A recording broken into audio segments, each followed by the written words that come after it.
It was the sound that began it, though I didn't know then what it meant.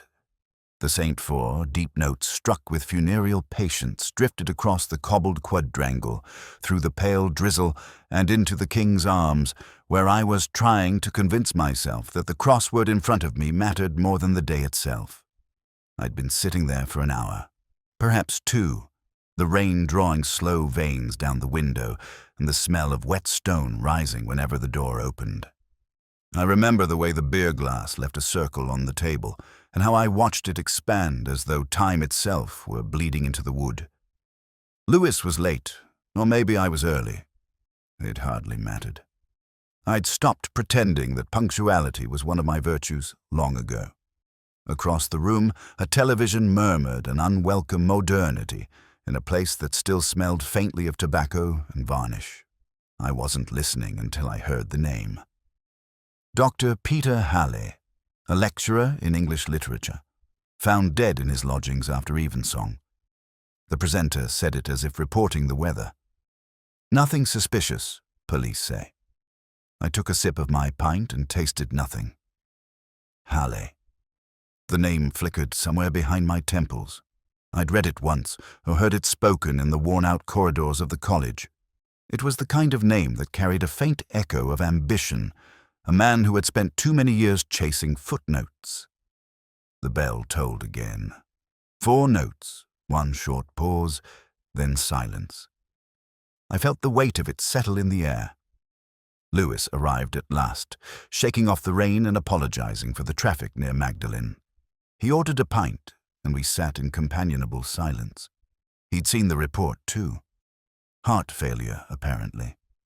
I remember saying something half-hearted about too much port, too little sense.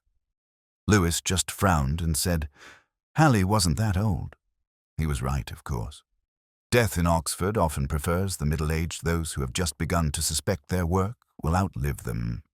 It was a small detail that stayed with me, the mention of evensong. I imagined the chapel half full, the voices rising, the faint smell of candle wax, and Halley walking back through the drizzle to his rooms.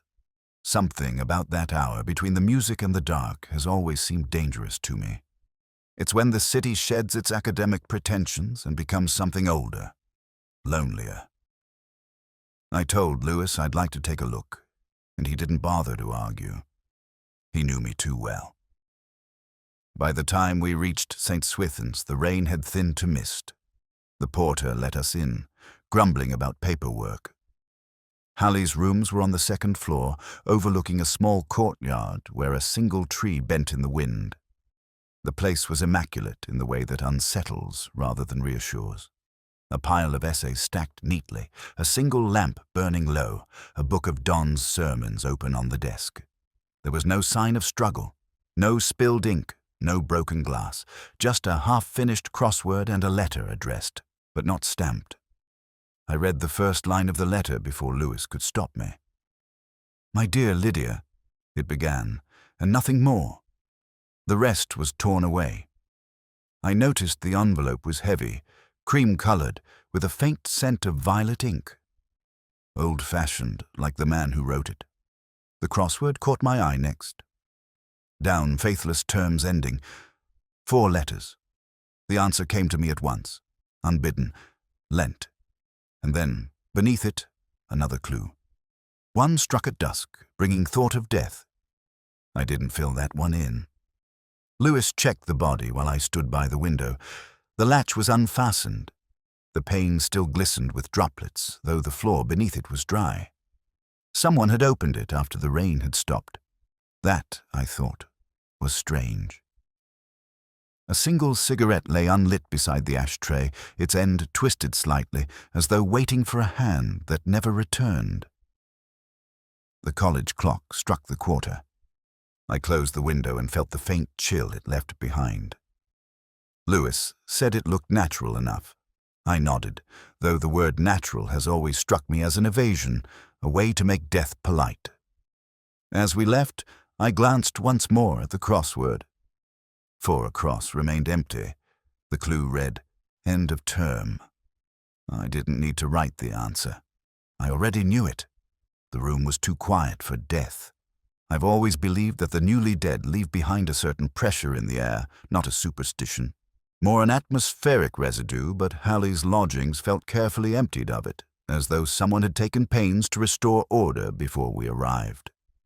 The bed was made, the curtains half drawn, a faint smell of paper and dust mingling with the evening damp.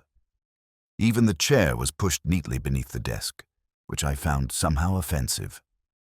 I told Lewis that tidiness was the greatest disguise Oxford had ever invented. He didn't answer. He was looking at the body. Hallie lay across the narrow bed, one arm crooked as if he'd turned to adjust the pillow before sleep. His face had the kind of serenity people like to attribute to saints, though I've never trusted that expression in the dead. It hides everything.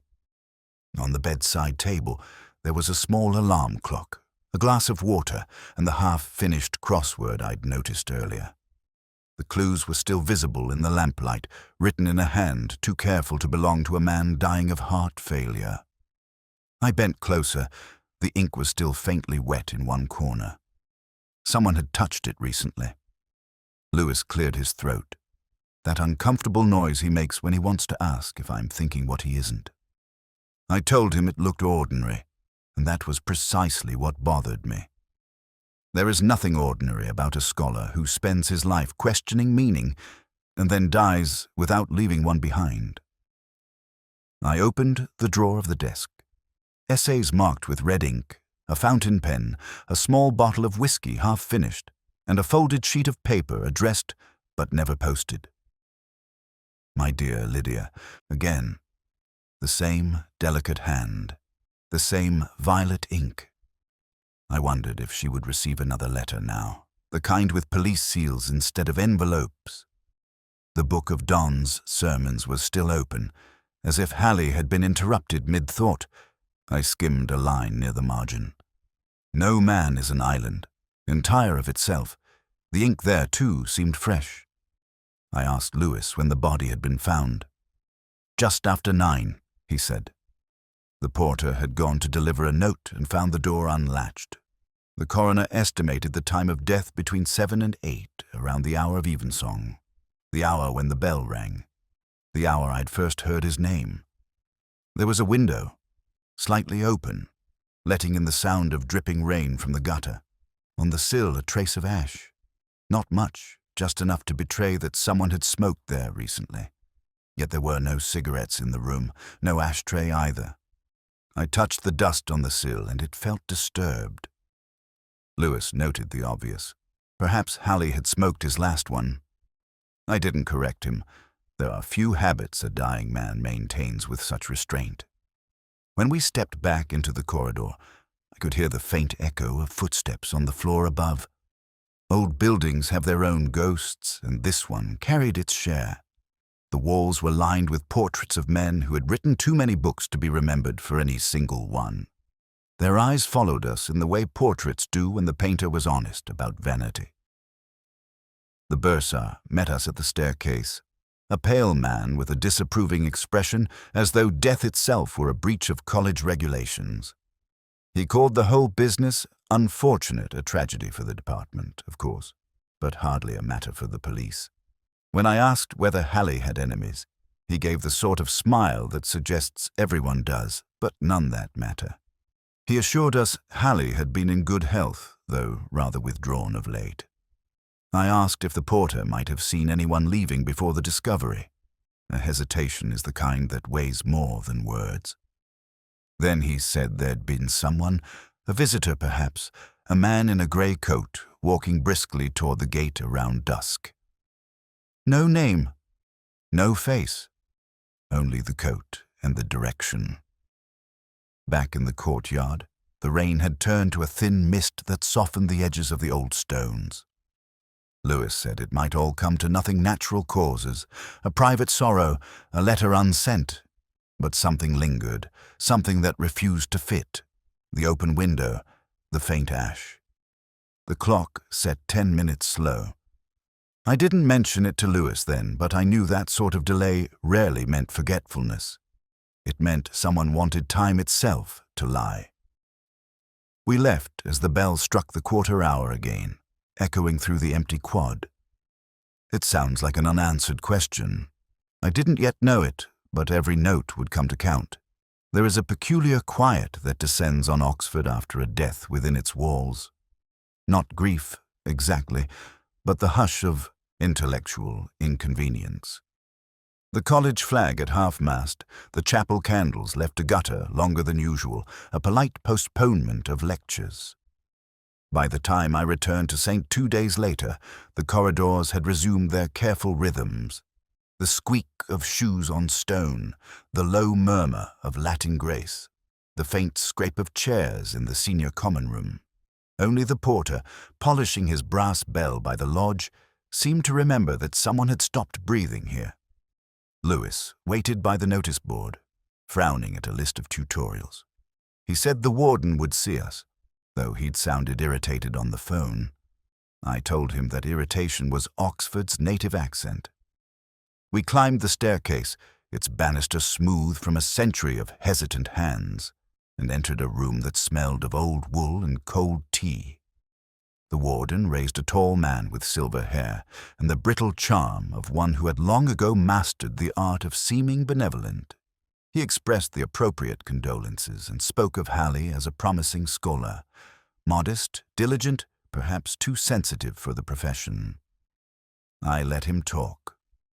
Grief, in such rooms, is often performed in Latin. When I asked whether Hilary had enemies, the warden smiled faintly, as though I'd used the wrong word. Academic disagreements, yes, but nothing of the vulgar sort. There had been some tension, he admitted, over a joint paper Hilary was preparing with Dr. Lydia Cresswell, a woman of considerable intellect and, he added, no small degree of beauty. He said this last part as if confessing to an aesthetic crime. I watched the way his eyes drifted toward the decanter on the sideboard and noted the tremor in his left hand when he poured himself a measure. A small, unsteady rhythm.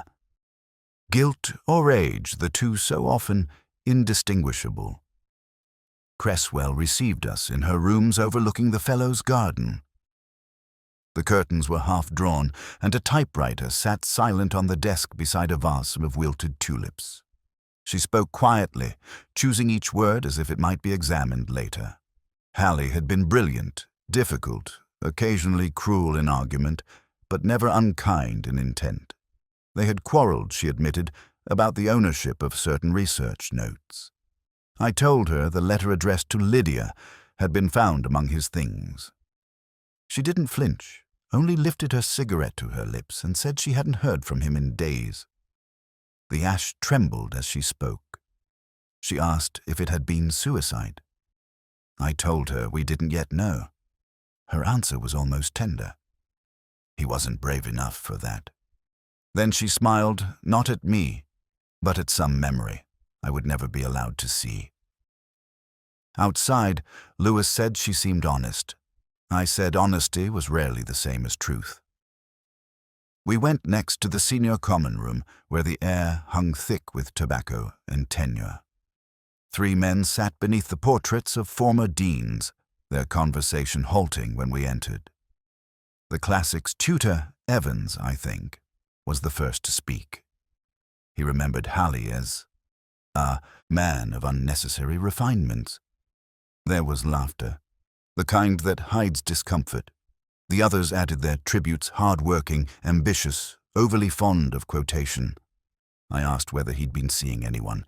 A cough, a shuffle of papers, then silence. One of them, a thin man with ink-stained fingers, said something about a journalist, an old student of Hilary's who'd been around recently. Alice Mortimer, clever, ambitious, too inquisitive for her own good. He said it with the quiet satisfaction of someone delivering gossip disguised as scholarship. As we left, I paused by the window and looked down into the quad. A figure in a grey coat was crossing the cobblestones toward the gate, head bent, pace deliberate. For a moment I thought I'd imagined him, but the porter later confirmed it was a visitor, unannounced, seen only at dusk. At the same time, he added, that the bell had sounded on the night of Hilary's death. In the fading light, I felt the shape of the case begin to emerge. Not yet the picture itself, but the faint impression left on the canvas after a painting has been removed. Scholars, each guarding their own small territory of reputation and regret. A woman who might have loved him. A man in grey, uninvited. A cigarette smoked at an open window. None of it is coherent yet, but coherence has never interested me as much as tone. Something in the music of their evasions told me that Hallie had not died alone. It arrived the next morning, folded neatly inside an envelope that had already been handled too much. No return address, no handwriting on the front, only a typewritten label, Detective Chief Inspector Morse, Thames Valley Police, Oxford. Lewis handed it to me with the kind of suspicion he usually reserved for technology or poetry. It smelled faintly of glue and dust. I opened it slowly, letting the paper whisper its story before I read the words. Inside a single sheet, one line only. No man is an island, no signature, no explanation. Just dawn, stripped of context. A fragment pretending to be consolation, but the phrasing carried a rhythm of mockery. I've always distrusted anonymous communications not for what they conceal, but for what they reveal, unintentionally fear disguised as control. I told Lewis to have it checked for fingerprints, though I already knew there would be none worth finding. People who quote poetry and crimes of conscience tend to be careful. The morning rain had returned, slicking the streets and turning the spires into silhouettes. I carried the letter to the Bodleian, that cathedral of dust where silence is both worship and punishment. Hallie had spent his final weeks buried there, working on an article about a forgotten 17th-century poet whose recently authenticated letters were said to challenge another man's scholarship. Reputation, I thought, is the only currency that ever devalues without being spent. The librarian, Miss Ingham, recognized the name immediately. Hallie had requested several volumes of Donne and Herbert, along with a restricted collection of personal correspondence donated decades earlier by the family of one Dr. Michael Darrow, a name that hovered at the edge of familiarity. Darrow had been discredited in the 70s for academic fraud, though his defenders still whispered that his downfall had been political. The kind of man Oxford quietly erases, yet never quite forgets. I leafed through the issue log and found something curious. Hallie's last request, dated the afternoon before his death, was for a small blue folder, one not listed in the catalogue. Ingham frowned when I asked about it. She said it had gone missing. Misfiled, she hoped. I doubted it. Nothing misfiles itself in Oxford. Lewis joined me by the steps, holding 2 cups of coffee that steamed like guilty consciences. He said the lab confirmed what we expected. No prints, no traceable typewriter ribbon. I asked if he'd checked the stationery. College issue, he said, but not current. The watermark, a small heraldic crest, had been discontinued 10 years ago. I watched a raindrop fall from the stone gargoyle above and thought about the letter's deliberate simplicity. No man is an island. Why choose that? Lewis shrugged. Maybe a friend offering comfort. I told him comfort never travels anonymously. It was a warning or a justification. He looked puzzled, which pleased me more than it should have. In the afternoon, we visited Hallie's old rooms again. I wanted to see them in daylight, to test how light might have behaved on that final evening. The open window, the neat bed, the letter to Lydia, all exactly as before. Yet something felt displaced, like a familiar line read in the wrong key. I stood by the desk and noticed that the violet ink of Hallie's fountain pen had darkened slightly, a sign it had been refilled recently. Beside it lay a blotter marked faintly by the first few words of a different note. Forgive me, for the rest had been pressed too lightly to read. Lewis examined the small wastebasket and found an envelope torn into strips, the same creamy texture as the anonymous letter. I pieced 2 fragments together, one corner of the college crest and the curve of a capital L. Lydia again. So the same paper, the same ink, the same restless hand, but reversed, this time unsigned. When we left, the porter called after us. He remembered something. A man had come by the lodge that morning, thin, dark-haired, with a limp, asking if anyone had collected Hallie's post. Said he was from the university administration. The porter couldn't recall his name, only that he'd worn gloves, though the day was mild. As I walked back through the drizzle, the bell began to toll again. 4 notes, like before, measured and inescapable. Somewhere in the rhythm of it, the phrase returned to me. No man is an island. Perhaps true for Don, but in Oxford I've learned the opposite. Each man is his own island, fortified by secrecy and surrounded by shallow waters. Hallie had tried to swim between them and drowned. The rest of us, I suspected, just learned to float. It was Lewis who found the photograph again, tucked between 2 essays on Don's metaphysical wit, though I suspect he didn't notice the precision of its placement. The edges had been deliberately misaligned with the papers beneath, as if meant to be rediscovered but not examined too closely. The woman's face was turned slightly away from the camera, as though she'd refused to grant it her full attention. Even in profile, she seemed to possess that particular Oxford beauty, unadorned, distant, and a little weary of being looked at. Alice Mortimer. The name emerged only after a day of patient inquiries and several unhelpful conversations with people who remembered her mostly as a footnote to someone else's brilliance. A former student of Hallie's, later a journalist. Bright, ambitious, known for asking questions that made people adjust their ties before answering. I had imagined her younger than she was. She had, according to her file, spent nearly a decade writing for literary journals that survived on subscriptions and nostalgia. When I telephoned her, she said she'd been expecting the call. I asked why, because Peter always said one day his heart would fail him, and someone would think it poetic. We met at Randolph, of course. Where else does Oxford confess its sins? She arrived late, wearing a grey coat too thin for the weather, the kind of coat one keeps for sentimental rather than practical reasons. She ordered coffee, not tea, and stirred it as if expecting the answer to appear in the swirl. When I asked about Hallie, she smiled with the sadness of someone who has already answered too many questions about the same man. He was brilliant, she said, in that way men can be when they've never been tested by life. He loved the sound of his own intelligence, but he could also be kind.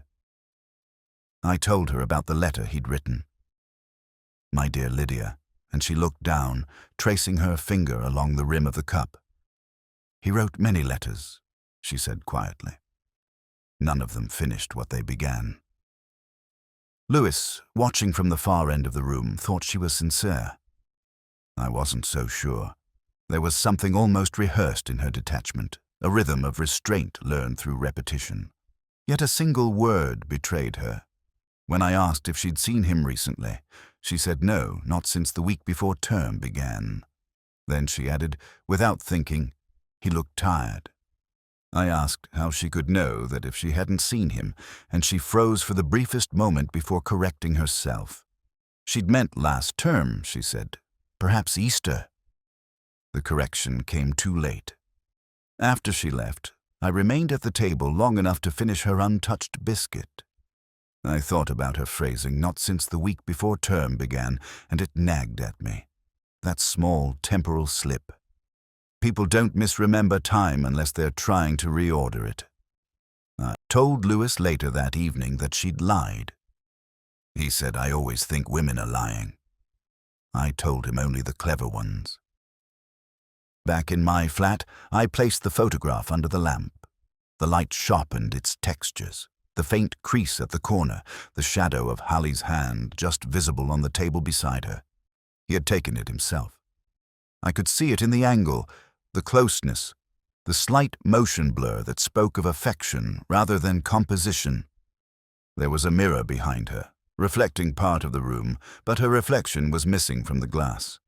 Only Hallie's blurred shoulder appeared there, as though she had never occupied the same space entirely. I don't believe in omens, but I do believe in omissions. The absence of her reflection disturbed me in a way no superstition could. Perhaps she'd shifted as the shutter closed, or perhaps Hallie had moved the mirror later. But something in that faint misalignment spoke of separation, the kind that begins long before people say goodbye. Before turning out the light, I noted a single deduction in my notebook. The photograph was not hidden for secrecy, but for memory. Someone wanted it found by the right pair of eyes, and mine, I feared, were already too used to looking back. There are moments in every investigation when one feels less a detective and more a reluctant archaeologist brushing away layers of civility, uncovering the buried traces of vanity and longing that people call their lives. The discovery of Hallie's will was such a moment. It came to me not through procedure but accident, as so many useful things do. The solicitor, a pinched man with a voice like dry paper, telephoned to ask if the police still required Hallie's personal effects. When I asked why, he hesitated. Just a minor revision to his will, he said, dated only a month before the death. Lewis and I visited him that afternoon. His office overlooked Broad Street, where bicycles leaned against iron railings like rows of patient question marks. The will was brief, elegantly phrased, and unromantic. Hallie had left his modest estate not to family or colleagues, but to an obscure educational trust, a charity supporting postgraduate research in Renaissance poetry. The solicitor confirmed what the document already implied. It had surprised everyone, including Dr. Lydia Cresswell, who had accompanied Hallie on the day he signed it. There is a peculiar intimacy in reading another man's will. You glimpse the geometry of his affections, what he valued, what he avoided. Hallie's choices spoke less of generosity than of disappointment, as though he had wanted to ensure his death carried the last word in a quarrel no one else understood. We returned to the college just as dusk was gathering. The porter let us into Hallie's rooms again, his usual composure softened by curiosity. He asked if we'd found what we needed. I told him we never do. He said a cleaner had been in earlier to collect personal items for the family. I asked which items.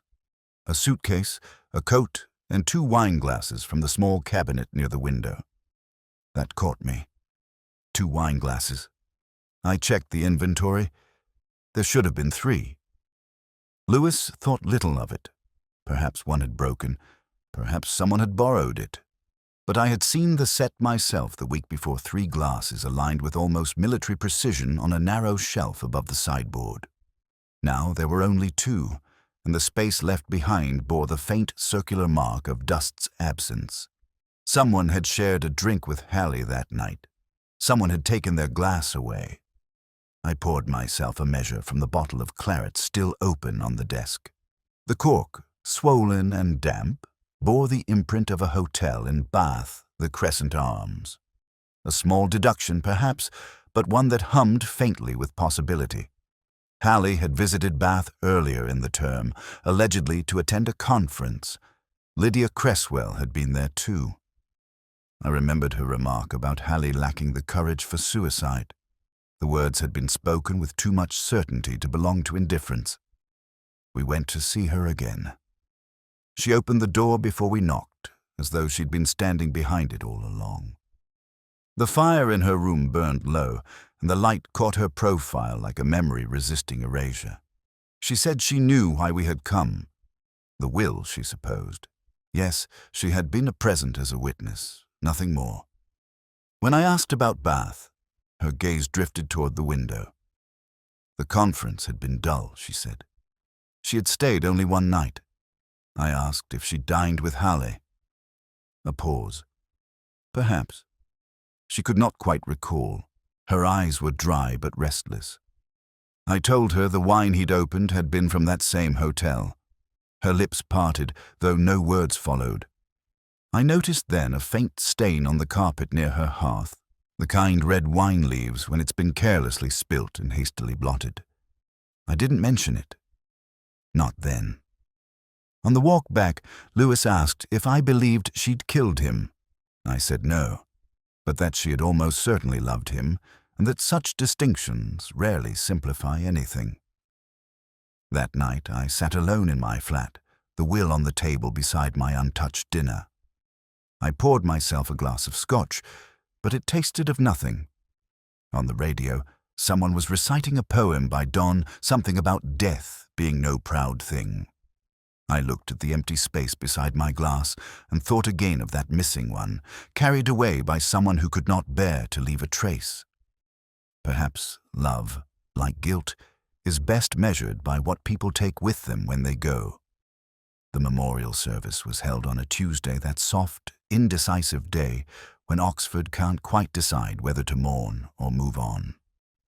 The chapel at St. Swithin's was filled with that peculiar congregation of colleagues, students, and strangers who come less to grieve than to be seen grieving. A light drizzle had polished the stones outside, and the smell of damp coats mingled with incense in a way that made me faintly ill. I took my place toward the back, beside Lewis, who looked as if he'd rather have been anywhere else. The service began with an organ prelude, something from Purcell, though played without conviction. When the warden rose to speak, the congregation shifted in unison, the ritual of bodies preparing to endure solemnity. His voice was measured, the diction of a man used to lecterns and applause. He spoke of Halley's intellect, his devotion to scholarship, his untiring pursuit of truth. The phrase irritated me more than it should have. I'd known too many scholars who mistook pursuit for possession. Then came the quotation. No man is an island. Entire of itself, every man is a piece of the continent. The words were familiar, but the cadence was wrong. The warden had altered it subtly, but fatally. He had said, every man is part of the continent, replacing Donne's rhythm with a flattened banality. It might have been nothing, an unconscious paraphrase.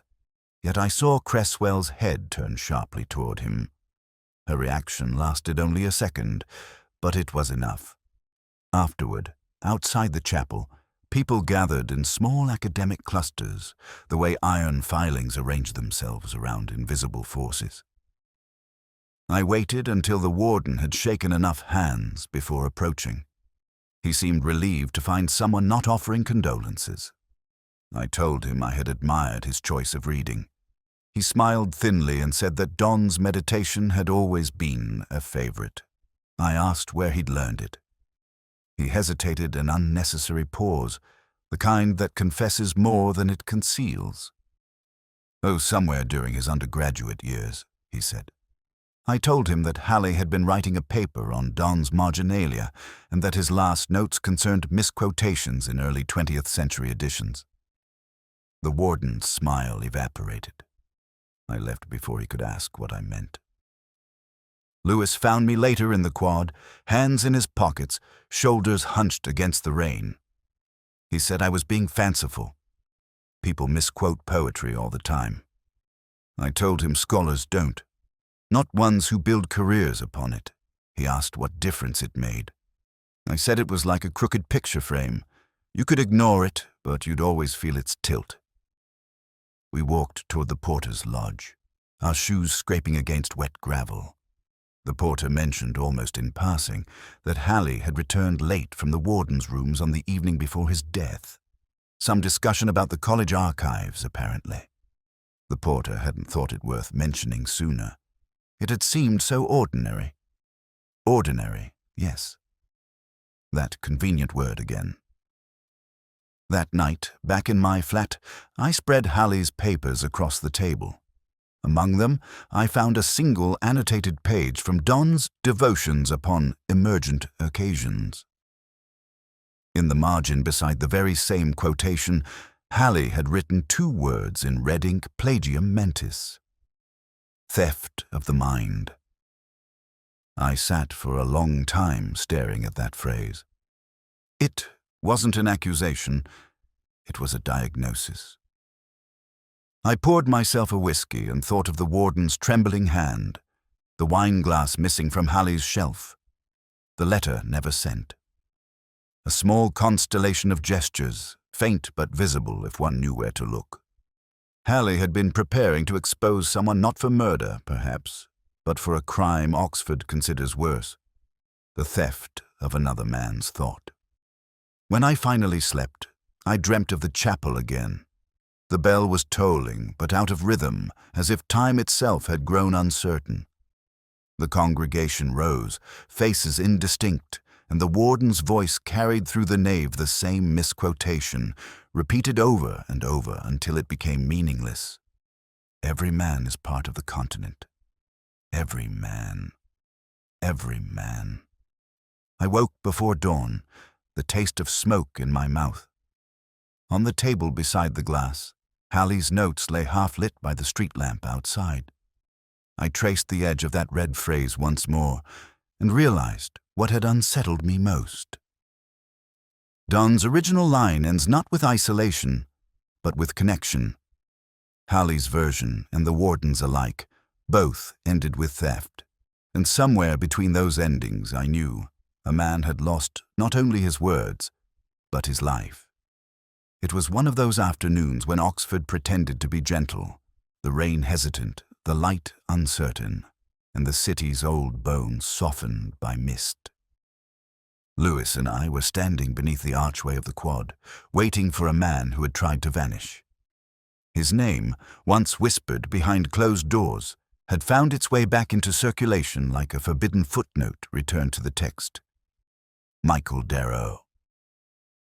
The porter recognized him first. The limp, the coat, the way he looked past people as though expecting to be unseen. He'd come to the lodge 2 nights before, asking whether anyone had collected Hally's post. The porter, whose memory of detail was as erratic as the chapel organ, had not thought much of it. But Darrow's name in Hally's notes, a ghost from the academic underworld, made the omission less forgivable. We found him in Jericho, living in a narrow terrace near the canal. The curtains were drawn even in daylight, the rooms smelling faintly of damp and paper. He invited us in without protest, a politeness that seemed to cost him something. Once a lecturer told us, though the university preferred not to remember. Hilary had been his student, later his friend, and eventually his judge. The word tasted bitter in his mouth. He said he'd gone to see Hilary that evening to ask forgiveness. Nothing more. He'd been drinking, he admitted, and the conversation had not gone well. Hilary, he said, had a way of making cruelty sound like reason. I asked what time he had left. Sometime after 7, before the bell. He couldn't be sure. I told him the porter saw him leaving at dusk. He looked surprised, then quietly pleased, as though even being seen had become a rare mercy. There was something about his hands that drew my attention, not the tremor, but the stillness that followed it. He kept them clasped tightly together, gloved, though the room was warm. I asked if he'd written to Hilary before the visit. He said yes, but that the letter had been destroyed. He didn't specify by whom. Lewis found the courage to ask the obvious whether Darrow had killed him. Darrow smiled the weary smile of a man already sentenced by history. No, he said, but I may have wished it once. That, I think, was the most honest thing spoken in that room. As we were leaving, something caught my eye. A small square of paper on the mantelpiece, a crossword torn from the Times, half completed in ink, the same shade Hilary favored. I leaned closer. One clue was underlined twice. Retracted confession 7 letters. The answer space remained empty. Darrow noticed my interest and said he'd found it in his pocket after that night, though he couldn't recall how it got there. Perhaps Hilary had handed it to him. Perhaps he'd taken it without meaning to. I asked to keep it. He agreed. Outside, the air had turned colder, and the sky hung low over the city like an unfinished thought. Lewis said it was all circumstantial, an old feud, a misplaced crossword, an unprovable visit. I told him that in Oxford, circumstantial was another word for inevitable. He asked what I meant, but I let the question dissolve into the sound of our footsteps. Later that evening, I placed the crossword beside Halley's original on my desk. The handwriting matched, though the ink was slightly diluted, a sign of haste or nervousness. I studied the clue again. Retracted confession. The phrasing lingered. I tried various answers: recant, regret, apology, none fit. It was only when I held the two crosswords to the light that I saw what connected them. The grids aligned perfectly. The clue that had stumped Darrow intersected with Halley's final entry, faithless terms ending. The crossing letter was L, the beginning of Lydia. I called Lewis, told him to check whether Cresswell had ever corresponded with Darrow. He sounded reluctant, tired, said he'd look into it tomorrow. I didn't tell him that I already knew. The old examination records confirmed that she had once been Darrow's doctoral student. Years before Halley met her. The circle was closing, though not in the way I'd hoped. When I turned off the lamp, the faint outline of the crossword still glowed where the light had touched it, a pattern of absence revealing more than the ink itself. Somewhere in the city, the man in the grey coat was likely still awake, nursing his guilt or his survival, both demanding the same devotion. I poured a drink and watched the rain trace its long descent down the window. Some nights, Oxford feels like a confessional without a priest. And in that silence, every man ends up talking to his own reflection. The discovery came not through luck, but through Lewis, which I've never quite forgiven him for. He had been cataloguing Halley's papers at the station, a task that suited neither his patience nor his handwriting, when he noticed something wedged inside a copy of Donne's Devotions. A slip of folded parchment, thin and yellowed at the edges, covered in a spidery hand. It was not part of the text, but a poem unsigned, untitled, and strangely familiar. He brought it to me that evening, the way a man might bring a cat the mouse it never expected to catch. The ink was violet, the same as the letters to Lydia, and the initials at the bottom LC confirmed what the heart already suspected. I read the first few lines aloud, though the words felt uncomfortably intimate, like eavesdropping on confession. The term began with borrowed grace, a lie in every vow. Forgive the faith I could not keep. For truth eludes me now, there was more, though not much. 6 stanzas, each a little more desperate, ending with a plea that was neither apology nor explanation. Let time absolve what reason cannot. I've always distrusted poets. They turn guilt into ornament, remorse into rhyme. Yet something about this small fragment troubled me more than any confession could have. I told Lewis it was a love poem. He said it sounded like a suicide note. Perhaps, I said, it was both. We took it to Cresswell the next morning. Her rooms were colder than before, though a fire still burned weakly in the grate. She didn't seem surprised to see us. When I showed her the poem, she read it once, then set it down without touching the final line. Her voice was quiet. I wrote it years ago. I'd forgotten it still existed. I asked if Halley had stolen it. She smiled, not kindly, and said, Halley never stole anything. He simply made everything his.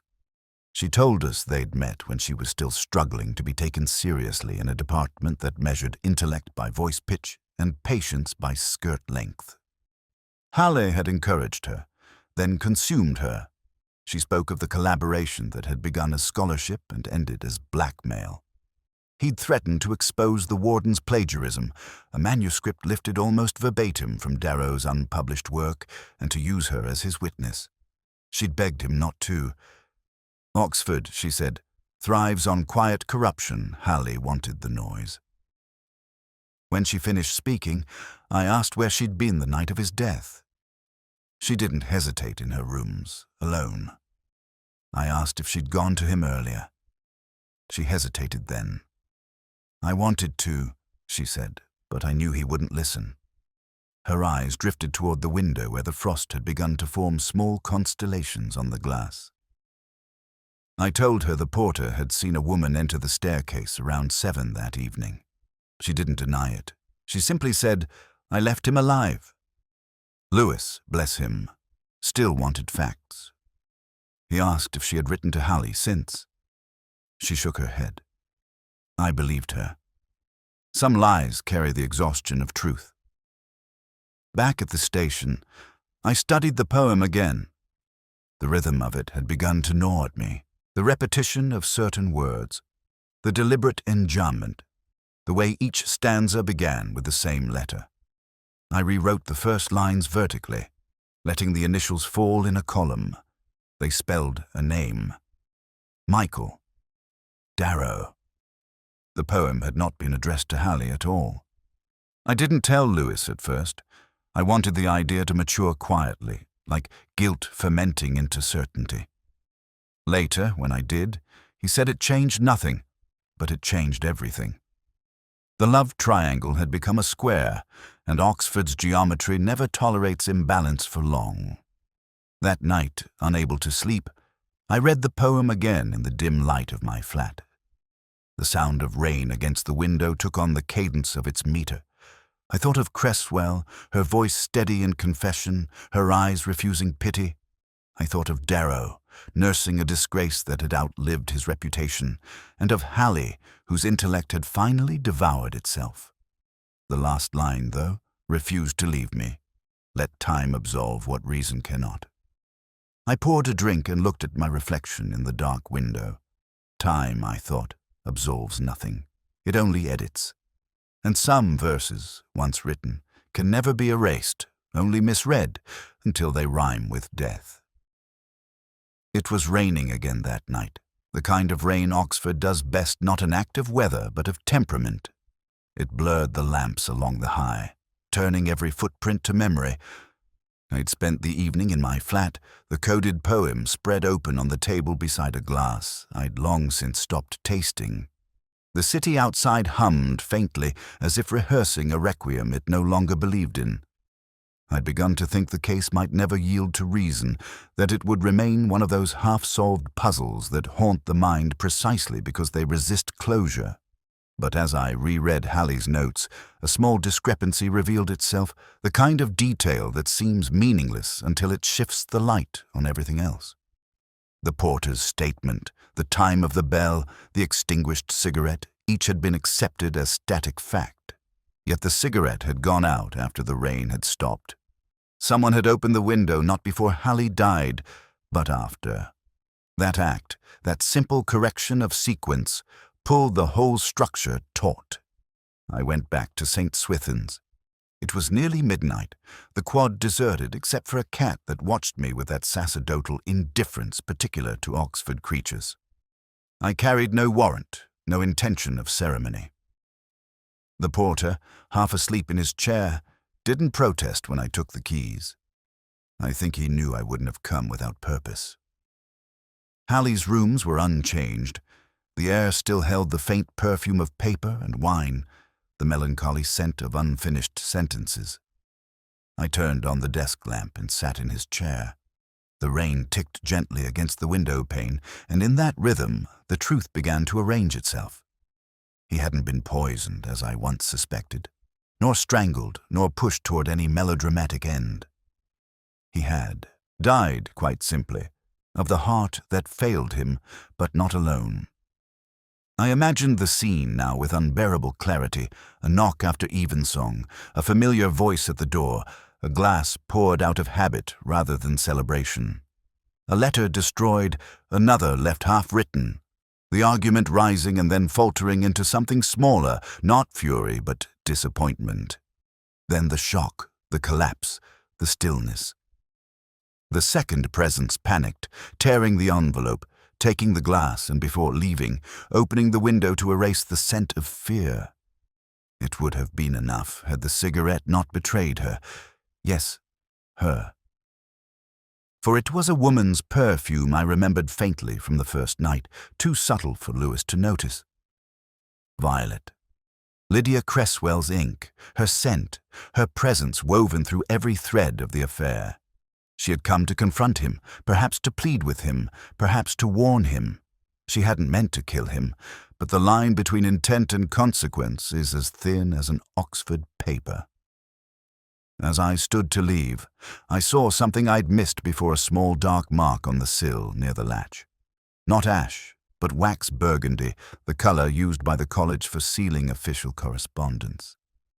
I scraped a fragment loose and pocketed it. When I compared it later to the seals on the warden's letters, they matched exactly. She had opened the window, yes, but not alone. Someone had followed her or entered after she left. Someone who knew precisely what needed to be removed. The bell struck midnight, then slow, deliberate, measured. 4 notes, then silence, then 4 again. The bell tolls twice. It was the pattern of that first evening, though I'd thought it was imaginary at the time. No church bell in Oxford strikes twice for the same hour, unless, of course, someone repeats it deliberately. The porter swore he'd heard the warden in the chapel that night, testing the new mechanism. He'd dismissed it as eccentricity, but men who misquote dawn and correct bells are rarely eccentric. They are afraid of being found out. The next morning, Lewis and I returned. We confronted the warden in his study. He didn't deny it properly. He poured himself a drink before speaking, as though he'd been waiting for the opportunity to stop pretending. He said Hallie had threatened to expose him, to ruin the college with scandal. He had gone to retrieve the letter, to reason with him, but found only the body. The rest had been instinct, concealment, preservation. I asked whether Lydia Cresswell had been involved. He looked almost wounded. She loved him, he said. That was punishment enough. There are confessions and there are explanations. His was the latter, offered without remorse. We took him in, though I knew the charge would not survive the college lawyers. Oxford protects its own. It has always preferred moral symmetry to justice. That night, after the paperwork was done, I walked alone through the quad. The rain had stopped, leaving the flagstones slick with reflection. I listened for the bell. It did not toll. The silence felt heavier than sound. Lewis had asked earlier whether I thought Cresswell knew what had happened. I told him she did, but that knowing and understanding are different things. He said he didn't see the difference. I told him that was because he still believed in happy endings. Back in my flat, I poured the last of the whisky and stared at the city through the fogged window. Somewhere in the distance, a single light burned in a college tower. Someone working late, chasing truth across paper. The world, I thought, runs on such pursuits of knowledge, love, guilt, each pretending to be reason. The case was over, at least officially. But I've learned that closure is an illusion, like faith or forgiveness. The bell rang twice for Hallie, once for his death, and once for the rest of us who survived it. And in that second toll, fainter but endless, I still sometimes hear my name.